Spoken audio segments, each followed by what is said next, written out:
Hey, greetings, everybody. Welcome to 1 Degree of Scandalous with the one and only Kato Kalin. Stop it. I want to meet Kato. Is he here? I heard he might show up. I hope so. I think he's living in a tent on the sidewalk right outside the studio here by Kayawanga. I mean, right there. Kayawanga? I always thought it was called Cahuenga. Holy cow. You just showed that you're not from L.A. there, no, pal. I did that It's on like purpose. my brother from Milwaukee visited me. He goes, how do you pronounce that road? Is that Sepulveda Vida? Well, I go, you know, I live off Sepulveda Vida. That's a cheese. Actually, that was intentional, so no one comes and finds us because I don't think the studio door is locked. And Yeah. You know, we don't want people finding me. I was mentioning the homeless problem is so bad earlier. I was saying that there's a sign on the 10 freeway now. It says, if you lived here, you'd be homeless by now. It's true. I saw that sign, and I was like, wow. Would anything surprise you at this point? I would Yeah. not be surprised if that sign was enacted off the 405, the 101, the 110, everywhere. It's sign pretty is. bad. I live in the South Bay, and I just see it creeping in as I drive. Oh, there's a tent popping up on the beach now? Oh, boy, that's going to be wonderful. And speaking of the beach, you know, I'm in the valley, and the valley is 103 degrees today. All week, 103. Thanks, Newsom. We got to turn off all the power. I've been sleeping in the freezer. So you're at the beach. Even the beach is like 90 degrees. You wouldn't believe it. It's hot. It's like, I mean, look, we're spoiled, right? We think 85, 90 is unmanageable, but it has been really hot here in LA. If you live in the valley, I mean, that's Phoenix-esque, Yeah. right? It's about $110 up there. It's been an abnormal heat wave. I love how we're getting the little warnings. Be careful. We might be turning the electricity off. Yeah. You know, here's what you need to do in these rolling blackouts. It's coming. You know they're going to do that too. It's like we're vacationing on the sun. I love it. Well, welcome to the show, everybody. I'm Tom Zenner. Of course, Kato's over here. Episode number, I think, 16. We're into our fourth month. Things are rocking. If you get a chance, make sure you download and subscribe right now, wherever you get your podcast, and on our YouTube channel, because you're going to recognize our guest that we're going to bring here in a few minutes, and this is going to be one hell of a great episode today. Kato and I have been looking forward to this one for a long time. I keep saying to myself, it gets better and better and better and better. And this one is, you're a fan. I'm a fan of this gentleman coming up in a second. And I'm honestly, it's the episodes that I've seen, it's just it's a show that you folks will find out in a second. You watch and you go, geez, I hope this guy doesn't show up at my door. No, he must have these stories that he'll be speaking about. They're going to be amazing. You know, that's coming up in a few minutes. And then follow us on social media. That's all I can say, because we may have an announcement about a big show coming up in the next few days or weeks as well. So stay tuned. We have a big announcement coming up. Okay, I'm lucky I'm here. Do you want to know why? Why's that? Okay, so we have a mutual friend. We don't need to say his name, but a very good friend of ours. A good friend of the program, I would say. Okay. A very good friend of the program. I know who it is. And he was in Aspen. So I went out there to meet him because we're working on another project. So Shonda and I went out there for a couple days to meet up with him. And everything was great. 3 nights. Aspen's an amazing town. Okay, but do you want to know how it happened on the last night? Have you ever been to Aspen? Hello, Dumb and Dumber. I'm what Lloyd disappointed Christmas. me? You know what disappointed me? I found out they didn't tape that in Aspen. It was in Breckenridge. Oh, wow. But I was really bummed. I was looking for those exteriors from Dumb and Dumber. I love that movie. I love it. Okay, so final night, Kato. And Aspen, first time for me to go to Aspen. What an incredible city. I love our town, village, whatever you want to call it. Lived up to every expectation. It's beautiful. It's so much fun. The streets are cobblestone. It's a type of city that shuts down early because people are, it's not young kids going to clubs. People go to dinner, maybe go to a late night cocktail somewhere, and then they're heading home. 12 o'clock, we're leaving, and we're walking back to the hotel. You can walk there. I was drunk, like I had been for all 3 days, pretty much, okay? So I will just say that. That is a fact, as I've been reminded multiple times over the last few days. So, Kato, we're walking back, and a block and a half from the hotel, and taking this turn, we turned to the left. Shonda had like high heels on. She was clanking along the cobblestone, which was a good thing, by the way. 5 feet in front of me was a big black bear. A huge black bear on all fours. Chicago? This would be an Aspen one from okay. the forest. And not looking real pleased, not looking real happy. And I don't do well with any animals. Right. Zero. Dogs, I think they're all out to get me. Cats, I'm not good with pets. This was not a pet. So I tried to do what anyone in my position and your position would do, and that is take video of this, get photos. I was getting screamed at, cursed at, yelled at. We got to get the hell out of here. Our life's in danger. I go, don't worry. I will step between you and the bear, but let me get the damn photo. So the thing was following us. We turned down an alley. Luckily, she goes over a 9-foot fence, which I pushed her over in her leather pants. She got up there and landed in this flower bed, so she didn't break her ankle in the heels. Then I went up and over. No photo, but I am 1 for 1 in bear encounters. No death, even though I said the next day, in retrospect, I maybe didn't handle that or give it the intensity that it needed. I was a little lighthearted about it, but I love it. And the Bears play the 49ers this week. So I saw a bear. You don't seem that shocked or startled. I freaking I'm saw from a bear. Wisconsin. I'm from Wisconsin up north. I see bears all the time. You're safe. You made it to the show. I can't wait to see the video, though. All right, what do you say we get into it? Let's bring in our guest. No more waiting around here. Cato and I have been in talks with Chris for a long time to get him on the show. We're lucky to have him. You're going to recognize him from his days in Dateline and NBC. One of the stars there had a franchise that people still talk about to this day, and he's carrying on in the podcast form. Let's bring in Chris Hansen, the one and only, formerly of NBC Dateline, now with his own podcast and a network that's coming up soon that we're going to talk about as well. But welcome, Chris. Hey, guys. Thanks for having me. I appreciate it. How you doing? Chris, fantastic. So good to see you. I don't know how you can keep looking younger. I don't know this. I was going to say the same about you, Cato. I know. You and I have got this thing going on. I'm juicing in the morning, not steroids, just juice with the natural thing. But you're in front of the camera, so you look terrific. And where so everybody knows where you're at right now. You look like you're at some studio. We're actually so I'm in Cleveland right now at Transition Studio in True Blue. True Blue is the new streaming crime network. We're premiering actually on Thanksgiving Day coming up. So it's going to be where all the new Predator investigations are going, all the new investigative documentaries. And I'm very excited about this because all the documentaries I've done over the past couple of years have taken long periods of time to put together. All great, proud of them all, very happy where they ended up on Discovery Plus and other places, the Peter Nygaard investigation, the Onision in real life, all that. But we've come up with a way to turn these things around in a much more efficient way without the bureaucracy. If I get contacted by somebody about a Facebook fiend who's preying on women and suddenly they start talking on Twitter and they reach out to me and I see that it's a great story and we collaborate a little bit with law enforcement, I don't have to go through 5 layers of network bureaucracy. I call Sean Reck of Transition Studio and tell him I need a crew on Thursday to start shooting this, and I get that crew.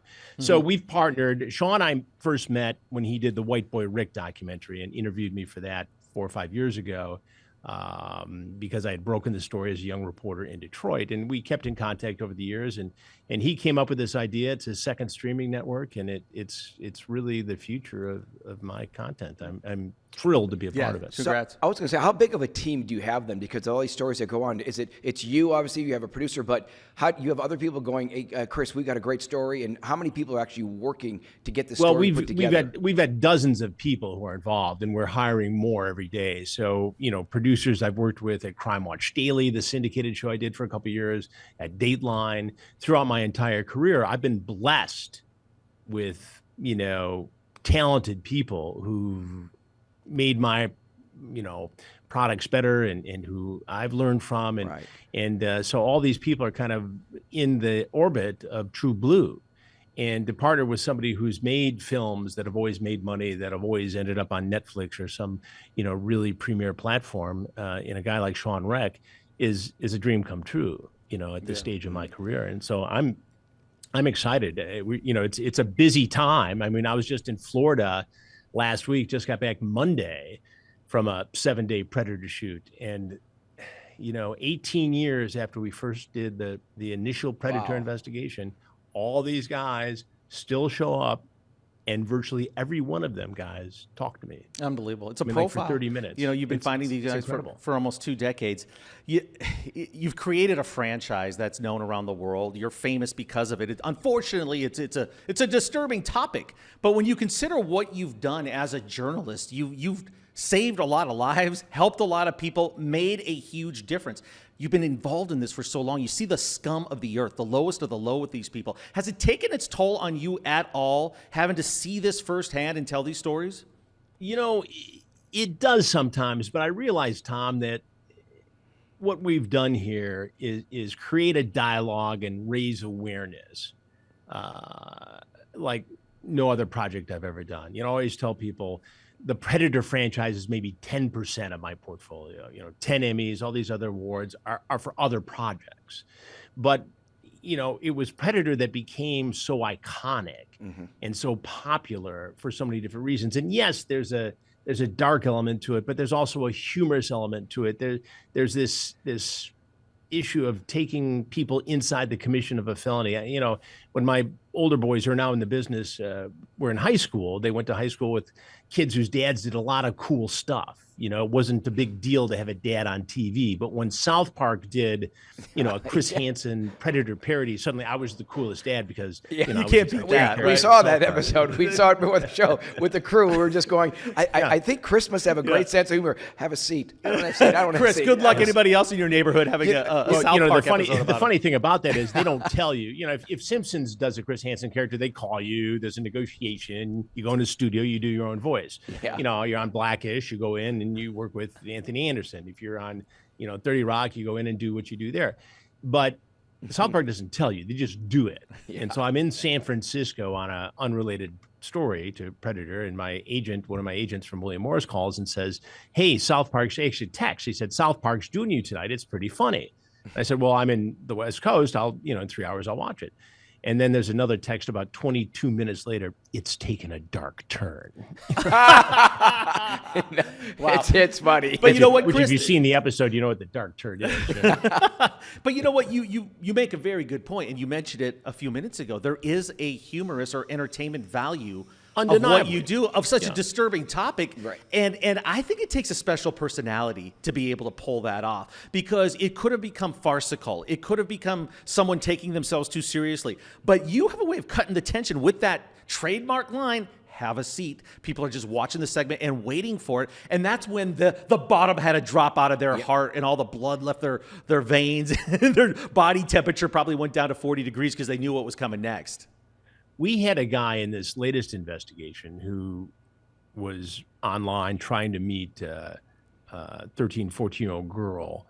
And he had reached out to the girl's mother, according to the scenario, and was trying to figure out a way to do a mother-daughter thing. And it was very odd and very bizarre and very graphic. And he shows up, and I go to interview him, and it's almost like he's excited that it's me who's going to do the interview. He had said in the chats, "Is this one of those Chris Hansen investigations?" And the decoy, you know, laughs it off and said, you know, "What's that?"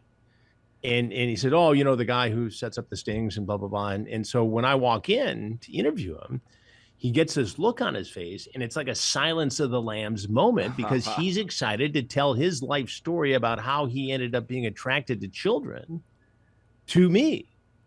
And it was surreal, but it does make for very compelling television, and it does show people the grooming process. I was doing the podcast just before I got on with you guys about a past case, and you read these transcripts, and it's almost like these guys go to school. There's a template they follow in an effort to have a child lower their defenses and to bridge this traditional gap we've had in society between adults and children. Is that instinctive with these sick people, do you think, or are they actually learning it from somewhere? Do they all just have that same characteristic?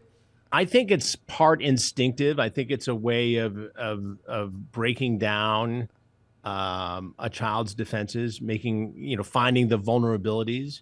I mean, all these kids have a vulnerability, even kids in good homes. They're just at a vulnerable age. So if an adult approaches them and figures out a way to befriend them, to make them feel special, to figure out where they might be lacking in their life and to cater to that need, that's half the battle in this predator world. And remember, when we started these investigations, guys, we merely had decoys in chat rooms on AOL and Yahoo. That was it. Now, the number of social media platforms and online interactive gaming that exists has exploded. And so while there are more predators than ever before, it becomes challenging in these investigations to be in all these different places. And every time I do one of these investigations, it seems there's another platform upon which predators can approach children. And during the pandemic, it exploded. I was gonna say, do the when you catch the predator, obviously, do they ever say to you, they watch your show as sort of a template for them to see? And also, has anybody ever had a different alias? Anybody ever been caught twice, like the same person with a different name that's been released from, this whole release of bail thing now that's going on? Has anybody ever been caught twice? Big issue in New York, the release and bail thing. But yes, we've had two occasions where guys have been caught twice. Twice the guys committed a crime. This is amazing. Twice. Now we've had guys who committed a similar crime in the past, not in one of our stings, but they've done it in the past, and they show up in our sting. But we had a guy who walked into Riverside, California, a sting house there. And he seemed a little off, not intellectually 100%. And I could see that he had a scar on the side of his head. So in that particular case, we had 51 guys show up in 3 days. So we had a lot of guys to get through that who were much more compelling. So he really didn't have a big role in that particular episode. A month later, the decoys are chatting with the same guy during a sting in Long Beach, California. And we figure out that he says he can't show up on a Friday because he's got a court date. Well, the court date was from the bust in Riverside. And then we find out he served a year in, you can't make this up. We find out he served a year in jail for a violent assault. And so he shows up on a Saturday night in Long Beach. I said, well, he's going to make the movie this time.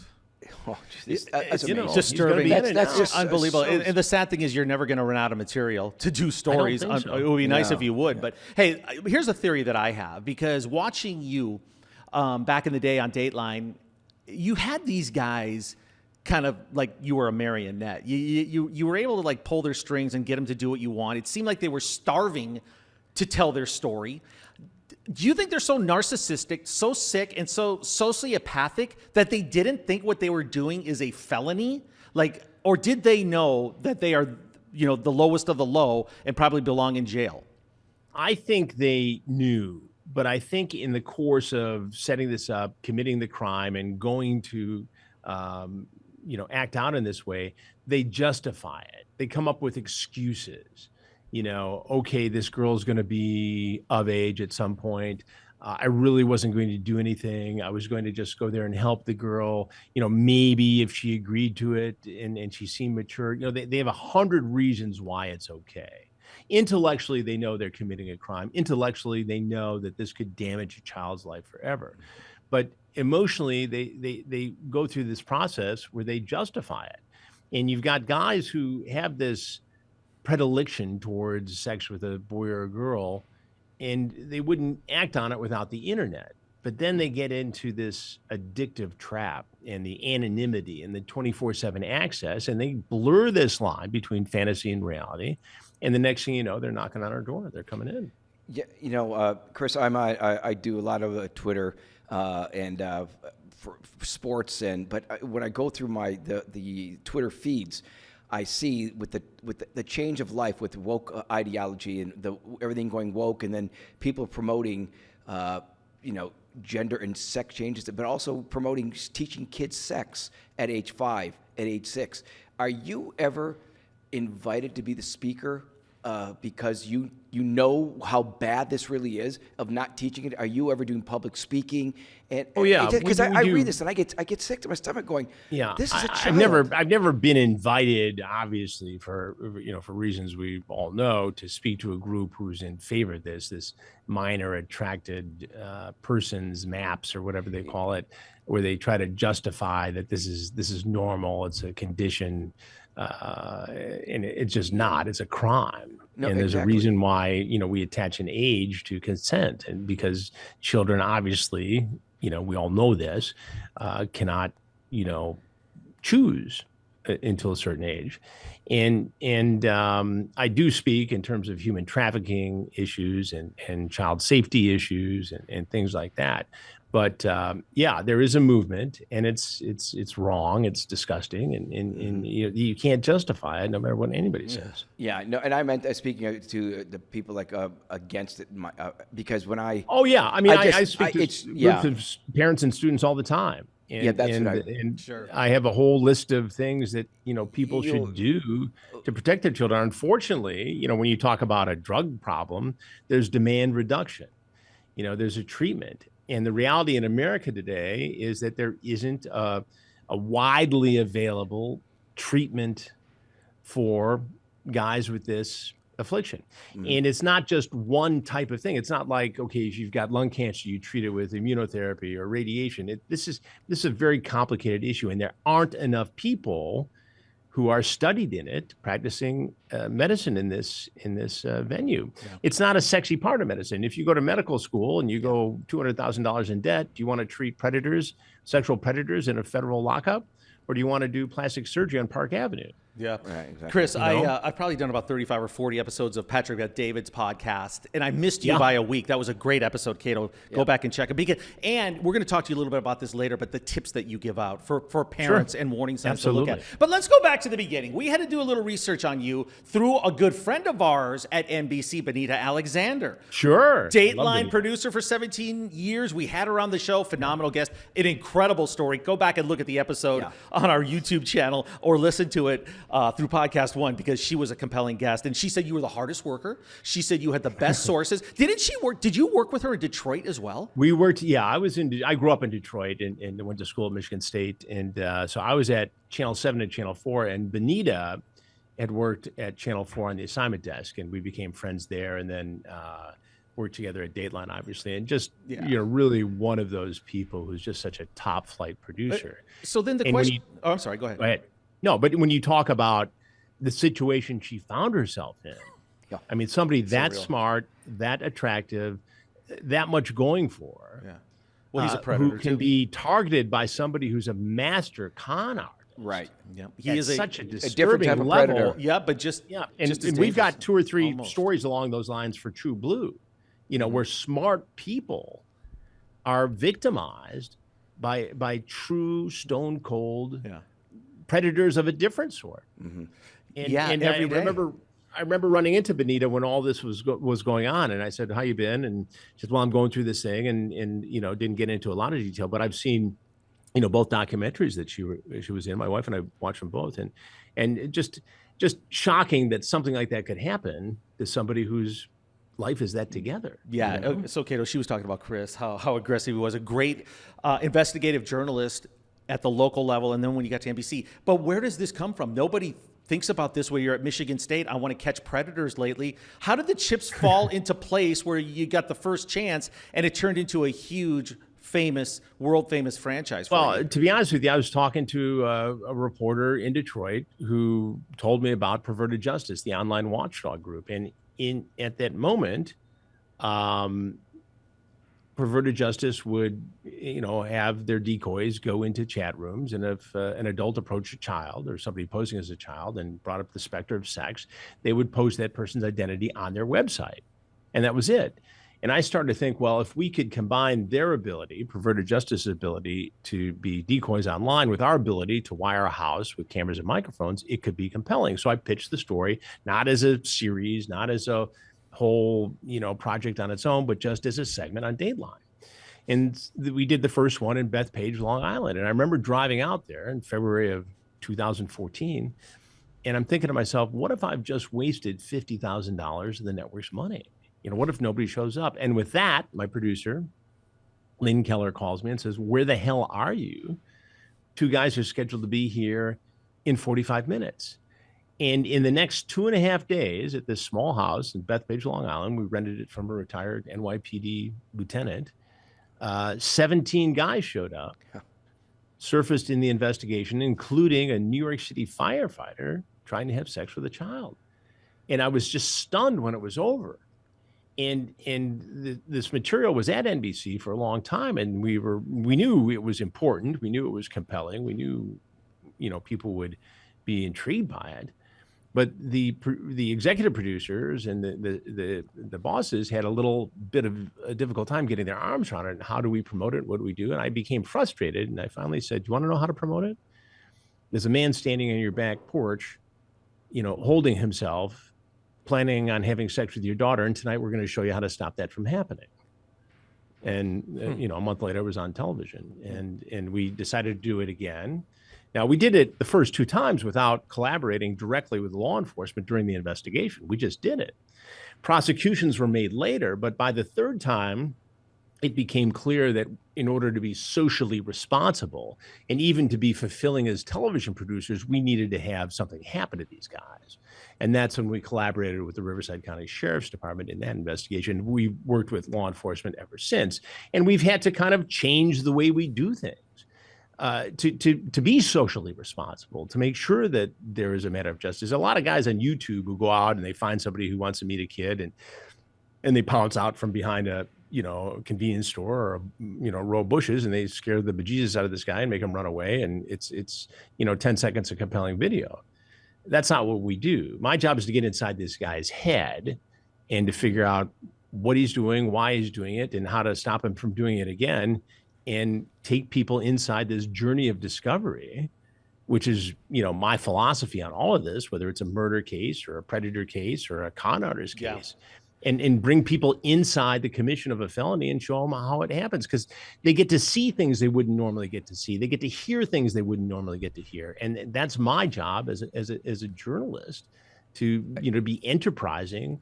And whatever topic, we take those same techniques that we use in the predator cases and apply them to whatever. We've got a case going now. This woman, Tracy Hutsana, you may have heard of her on the West Coast there, master con woman, just pleaded guilty. She clipped Jumana Kidd and her family for about $3 million, was a personal assistant. I mean, a phenomenal story. Wow. And she opened up restaurants with it. And she scammed other people, and she's gotten away with this. She's a master con artist. Yeah. And we're hot on her trail. I like the fact that you're doing predator stories and other ones, too, that they just aren't child predators. That's good. Yeah. Tons of different things. So you started in 2014 with Predator, and all the time from the change from 2014 to, let's say, 2018, security-wise, were you ever attacked? Did you have to change from those years? Did anybody? We did. We actually, it was 2004. So 2004 we started, and we had security there.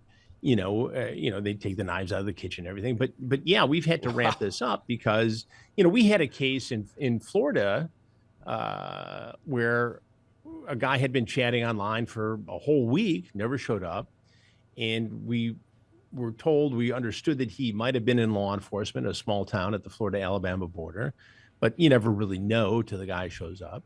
And we figure he's just, a lot of these guys chat, they get off on the chat and they never show up, although the crime is still committed in many states. But we went back to the hotel. We're all having dinner and a drink, and all of a sudden we figure out he's in the neighborhood. He's called from a payphone and saying that to the decoy that the lights are off in the house, what's up? And so the only thing we could do in that case, the police arrested him. And when they did arrest him, he had a .38 loaded in his pocket. And in his car, he had an assault rifle, a shotgun, another handgun, 800 rounds of ammunition, a chainsaw, duct tape, rope, anchors. I mean, who knows what this guy was? Wow. Right? I think I may remember that one, to be honest with you. I think I remember that one. Insane. And so people ask if you've ever dodged a bullet. I think maybe in that case, probably we could have. You got to think about it. These guys are capable of anything. Yeah. They're desperate. They're crazy. So, right. Yeah. Today in the news, just today, I don't know if you saw it, because it relates to what we're talking about. A Georgia deputy sheriff was down in Florida for a. Oh, this was. Okay, the conference. So let me tell you this story. I hope we're on the same thing, right? He gets arrested on a sting. Same thing. Okay, so we're in Polk County. We're in Polk County, Florida, right? Grady Judd's the sheriff there, who I've known for 40 years. When we did a sting operation in 1984, when I was a reporter at Channel 8 in Tampa, right? So that's how far we go back. Wow. So the way they do it down there, we were involved in a sting for guys coming for children, and then in a separate location, they had a sting for human trafficking, which in many cases is a prostitution charge, which is a misdemeanor. What we're doing and primarily interested in is the predators going after children, which are felony charges. But in that other sting house, and we're doing a whole story on that, they had a deputy police chief. Yep, that's from a town outside of Atlanta. Yep. Who shows up in his department vehicle. He's in Orlando for a polygrapher conference, and he shows up in this sting operation. They had a Disney employee, a couple of teachers. They had guys walk in with no pants. All of that. God. That's a separate investigation for us that we're doing with Polk County. So that'll be on True Blue as well. But yeah, it's stunning. So 120, 130 people showed up in that investigation, and we had 8 guys show up for children in the other investigation. It's like a snapshot. You could do that in almost any city. It's people from every walk of life, every profession. It could be your neighbor. Yeah. You just never know. Right. And the guy's a deputy and again, sheriff. you could argue that, okay, the predators coming for children, that's horrible, and we understand they need to be exposed. And the other, well, it's a misdemeanor. It's consenting adults taking part in prostitution. But there's a human trafficking element to that. And it's also eye-opening to see who shows up, as we did firsthand, watching this live stream. I had a crew right in there and was actually, a part of that deal too. So yeah, it's mind-boggling. But yeah, this guy was a deputy police chief. Incredible. Chris, there's the showbiz element and entertainment element to what you did at NBC and Dateline, because you did have that catchphrase, and viewers were waiting for that line. Have a seat. I'm Chris Hansen. Did you ever think that got in the way of the investigation? Was it a big deal for your producers and your bosses? You've got to get this in there. This is our hook. We need this on the promo. This drives viewers. It started just as a matter of getting control of the situation, to be honest with you. The guy walks in, and I don't think, looking back, that I thought it through. It was a spontaneous utterance to try to gain control of a situation that I was in for the first time. Your heart's in your throat, and we had it set up at the kitchen counter because that provides a barrier of security. We have it set up so the hidden cameras are focused on that area. And so have a seat right over there. I'm going to need you to have a seat became a catchphrase for sure. It became a phrase that, scared the hell out of many, many men, hundreds of men over the years. And it became a catchphrase for T-shirts and cartoons. I was just going to say, shows all over the world. Merchandise. Yeah, right there. Yeah. And But by the way, could you do us a promo real quick? I need you to have a seat and tune into 1 Degree of Scandalous with Cato Kalin and Tom Zenner. I'm going to need you guys to have a seat right over there and tune into 1 Degree of Scandal with Tom and Cato. No, go ahead. Have a seat right now. Hey, wait a minute. Have a seat. Hey, you drew a round of laughter in here. Well done. I was going to really just quick, because my buddies, I told them that you're going to have my show. You're going to be on the show. And they were all saying, can you just say something to Chris about, do you want to have a cookie? That was another one, too. I'll tell you. So, funny story. We're in, I forget where we were. I think maybe we were in Georgia, and we had cookies or brownies out. I think they were brownies. And somebody had not covered them overnight. And the first guy walks into the Sting on a, Friday, Saturday morning and goes to take a bite of the brownie, and it had become hard and stale. And I think the guy almost broke a tooth. You could hear it because we had the mics right under there, and you could hear him bite down on it. And it was painful to listen to as somebody left the brownies out. Well, and my favorite in a perverted way was when you described the contents of what they bring in either a fanny pack or the pocket: car keys, a wallet, a squirt gun, and condoms. I mean, Well, what I didn't know until a few years ago, we were doing a series for my YouTube channel, Have a Seat with Chris Hansen, on a music creator, a metal music creator named Davi Vanity, who was accused of all these inappropriate contacts with underage girls over the years. And it's an investigation we're continuing at True Blue. But Insane Clown Posse, also from Detroit, came out and made a public statement against Davi Vanity. And I thought, we should get him on the YouTube show. So I called the agent, and they said, the guys would love to appear. And it turns out, again, we have a home in Michigan as well as the apartment in New York, and we're like 20 minutes from the clown compound in Michigan. And they're lovely, sweetheart guys who, figured out a niche, and it may not be everybody's taste in music, but they've got a very loyal following of juggalos. And so I have them on the show. And in the research running up to it, I see that they have a song called "To Catch a Predator," which is a takeoff on the series. And it's what Insane Clown Posse does. It's their type of music, but it's absolutely genius in terms of, the refrain and the narrative and the hip hop rap nature to it. And it was just something. But I hadn't realized that I had jumped that. I mean, I knew the shows and the cameo appearances and the cartoons, but I didn't realize that I had made it into an album. That's pretty funny. When there's got to be some crazy times in airports, walking the streets at restaurants. Are people throwing that line at you all the time? Can I have a seat? I mean, every restaurant we go into, it's you get to the table. I'm going to need you to have a seat right over there. You have to laugh like you'd never heard it before, right? Well, you got to it's if you're going to live your life in the public eye, and you're going to do what I do for a living, you have to be open to all of that, and you have to treat people like it's the first time you ever heard it, because those are the people who make or break you. But right? Cato, I like the way Chris, if I could tell you how many times I go to golf events or celebrity events or whatever, when someone throws their golf glove down and say, "Look, Cato, there's a glove." I know what you mean. It happens at every turn.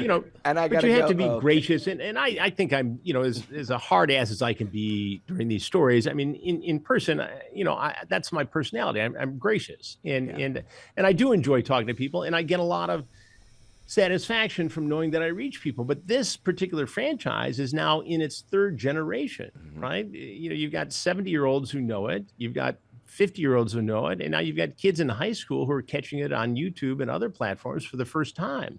All those people are followers of my content who are going to subscribe to True Blue and have an interest in all my content for one reason or another. I'm blessed. You know, that it's a responsibility, yes, to go out in public and to fly the flag and to be the face of the brand. But you know, it's part of the gig. If you didn't want that, then you should have wrong business. Worked for the New York Times. You know, the way you described the phrase, though, and when you think about it, it does give you control of the room.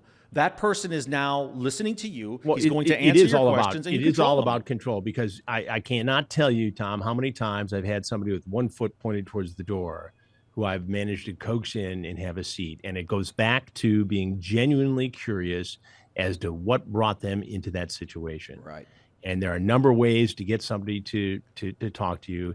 And yes, some people do run, but for the vast majority of people, and all of the guys we caught in Florida sat and talked to me. But I'll tell you one funny story about the have a seat thing. We're in Ohio, and one of the guys who comes in works at an Air Force base, and it turns out he was going to be sentenced on another predator charge that Monday, and this is a Saturday or Sunday night. And it turns out that he's a little person. He's a dwarf. And so he walks in to meet a young girl, and he's standing there, and because of his height, he's not in the camera frame. And I say, I'm going to need you to have a seat. Now, he's got to jump to get in this bar stool, right? It's a bit of a trick for him because he's a shorter fellow. So I said, I'm going to need you to have a seat. He goes, no, I'm cool right here. I go, no, I'm going to need you to have a seat. And I had to, really work hard to get him to hop up into that stool, because otherwise he wasn't going to be on camera. I mean, ultimately the crews come out when I give them the signal. There's something you need to know. I'm Chris Hansen. But we needed the rest of it on camera, because sometimes the most compelling moments come before the cameras come out, because intellectually they know that, the house is wired, but in the moment they just are talking to me. They don't see those other cameras. Yeah, the raw footage you guys have, the reels you could make of the stuff, because it's hours. It's like an episode of Shark Tank, right? You watch it; it's a 5-minute episode, but that's 2 hours of negotiations. Oh yeah, and going back and forth. And I bet those were some long days. We're going to do some of that on True Blue too. So we'll have some of those uncut episodes, which I think people find compelling. Waiting for you to say that you had to pick him up and put him on this stool.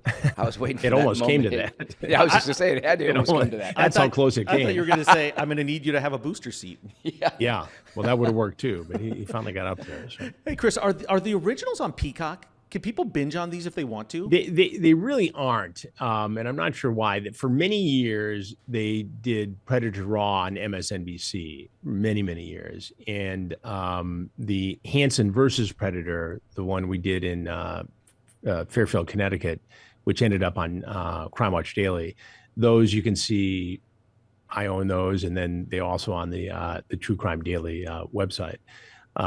So they're out there. I mean, collectively on YouTube, I think there's 500 million views just on Predator material. The depressing thing is, you guys did such an amazing job, and you round up these people on a random day. How many houses are they showing up where no one is there to arrest them? Well, yeah, them? and you'll never know. We used to try to quantify it, and there was a number at any given time: 50,000 predators are online stalking children. And the real answer is we don't know. I mean, the internet is so ubiquitous and so far-flung. There's no way of actually knowing. We know from the National Center for Missing and Exploited Children, which takes in government-mandated reports from all the social media platforms, that during the pandemic, the incidence of inappropriate contact between adults and children and the transmission of inappropriate content skyrocketed like 900%.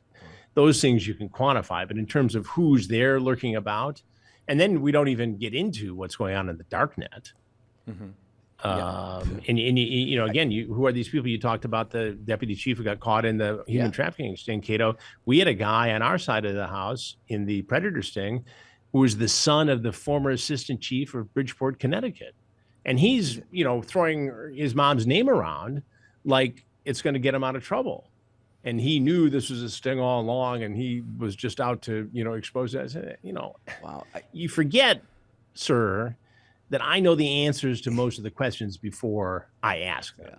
Maybe not all of them, but most of them. And you don't know which ones I know and which ones I don't, which is my advantage in these interviews. Well, you mentioned before, I see you as like a doctor. You've got a great bedside manner, but is there, and you have to talk to them, and you say it's because of the way you can speak to them that you can get them to have a seat. But is there that moment that you're looking eye to eye to this guy and you're disgusted?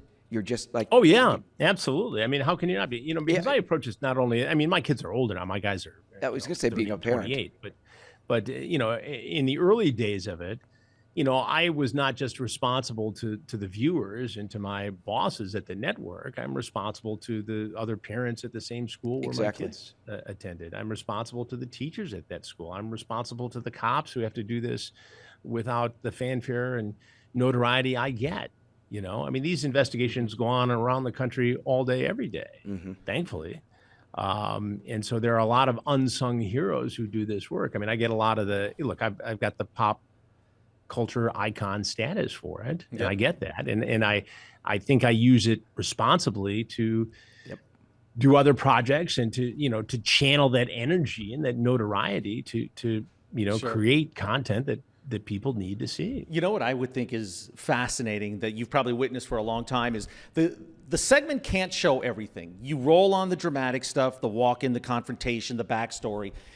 I bet there was a moment for all these guys, though, because they got to try to be tough with you. They're thinking, they're trying to give you the perfect answer. But when it snaps and they realize their life is ruined and it hits them at one moment. Did you see that? I mean, it could be a white-collar executive, a boss, an entrepreneur. Yeah. It's palpable when that moment happens. And it often happens when they figure out it's me. And, while I don't think I've aged in the 40 years I've been in this business, I have, so they don't always pick it up right away. But what gets them is the recognition of my voice, which is relatively unique in this business for whatever reason. My wife always jokes that, I can go unshaven with a ball cap into Costco and nobody knows who I am until I open my mouth at the register and everybody's going, oh, you're that guy. And then people you're start that guy running. Who catches predators. Men start running at Costco. That's Chris Hansen. Oh yeah. Yeah. Yeah. Well, people get nervous sometimes. I mean, they don't know what I'm up to. I mean, you got the voice where you can make millions doing voiceovers, but it's too recognizable, right? Everybody would know it's you unless you do a whole bunch of VOs or something for companies, but you do have that voice, right? That people but everybody knows it now. You're a pop culture icon. And it's not, it's not the traditional FM, radio voice. It's different. And while news directors early on in my career tried to change it to make it more FM-like, and I understood why, it served me well over the years by, being a little bit different. So tell us about, True Blue. You say it's going to premiere on Thanksgiving. True Blue rolls out Thanksgiving Day. Perfect, by the way, Chris. Everybody wants to watch things Thanksgiving that whole week. Yeah. They can only have so much turkey. It's the perfect timing for you. Only 2 football games, so because it's streaming, you can watch it anytime. So we'll have a website up very soon called watchtrueblue.com, and we'll have our own social media platforms, and I'll be talking about it on Have a Seat with Chris Hansen on YouTube, as well as the podcast Predators I've Caught, which is on all platforms for podcasts. Twitter at Chris Hansen, official Chris Hansen on Instagram. I'm even on TikTok now, although we're still trying to figure that out. You have to be on Cameo. Are you on Cameo? Oh yeah. Oh, okay. Cameo has proven to be, at least for me, one of the most effective ways to engage with fans. And it has also been a fun way for me to show a sense of humor, to have a little fun with some of this stuff. And it's really been, I don't know how many I've done, but the people seem to like it and people seem happy with it. But it was crazy during the pandemic how many people. Cato, you're on Cameo, right? Yeah, I'm on Cameo. I was going to say it's been very good. Martin, how much the fun owner. do you have? How much fun do you have doing that? I just look at one of my videos. You'll see how much fun I have. Cato, it's a lot of value with Cato. But you know what happens, and I was talking to the Insane Clown Posse guys about this, who are on it as well, and once in a while you get something where somebody really wants to hear. They're in a bad position. They've got terminal cancer. They've got something very, very serious in their lives, and they want to hear from you.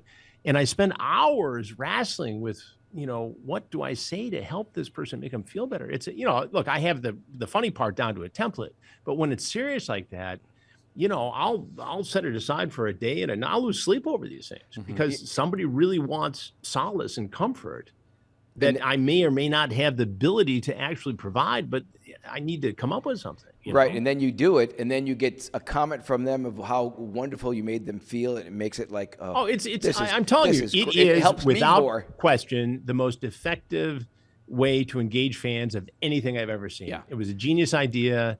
The timing of it during the pandemic when people were looking for entertainment and looking for a unique gift idea, it was people kind of were funny about it, of me doing it first. What is a serious journalist doing on Cameo? I said, look, when we crossed over the Rubicon of button down white shirt journalism to all the different things we do, that changed. We can do Cameo. I said. Completely. We did it. I've never looked back. I think it's been a lot of fun. And it's a positive. It's a very positive. Yeah, I think it's very positive. Oh, I love it. It's awesome. I think Saturday Night Live missed a great opportunity. They should have done a skit with you and Keith Morrison at dinner. Could you imagine that dialogue? Oh, yeah. Just the way he talks and his Bill inflection. Hader. Bill He could have done Hader both of you.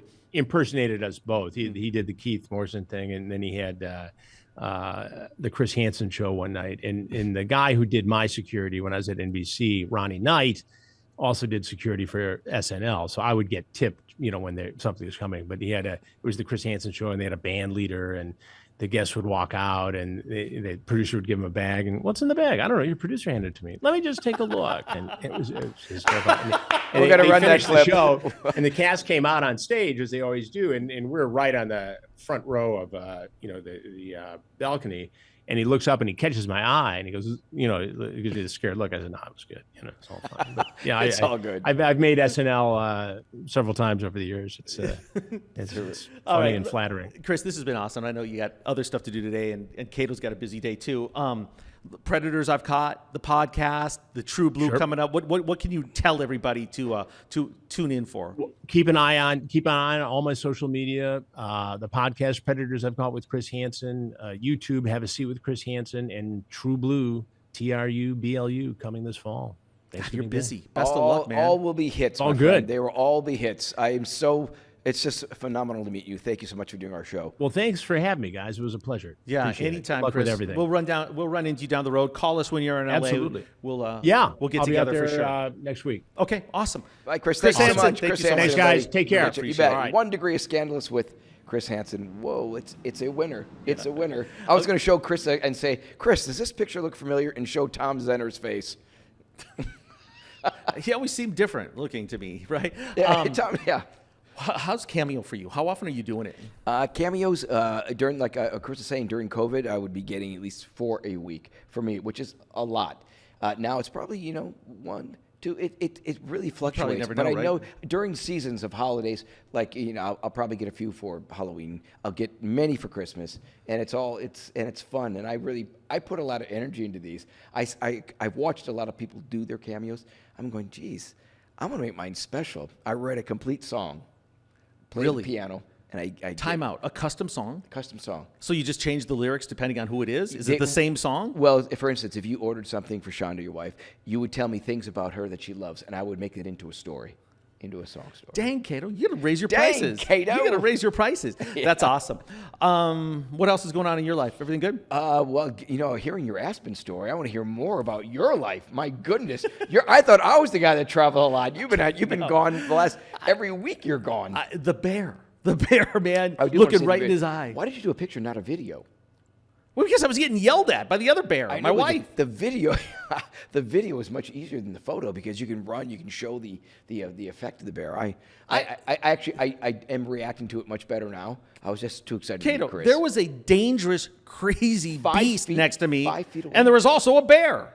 Oh. Anyway, the bear she was yelling at me. The bear man. wasn't wearing pumps. Come on. All right, 1 Degree of Scandalous with Cato Kalin and Tom Zenner. Make sure you download and subscribe. We're going to keep pumping these numbers up. We got some great shows coming up. This one was fantastic. Thank you to Chris Hansen. Yeah, it was terrific. And I will drop that skit from Saturday Night Live in there for sure. I love it. I will do that. Okay. You want a cookie? All right, you take care. Have a good week, Cato. Thanks to everybody for tuning in. Bye, everybody. Cato Kalin, Tom Zenner, we love you. Subscribe. Get us on YouTube. Get us on Podcast One. Get us on Spotify. Get us on Apple. And follow us on social media. We'll see you next week. Thank you.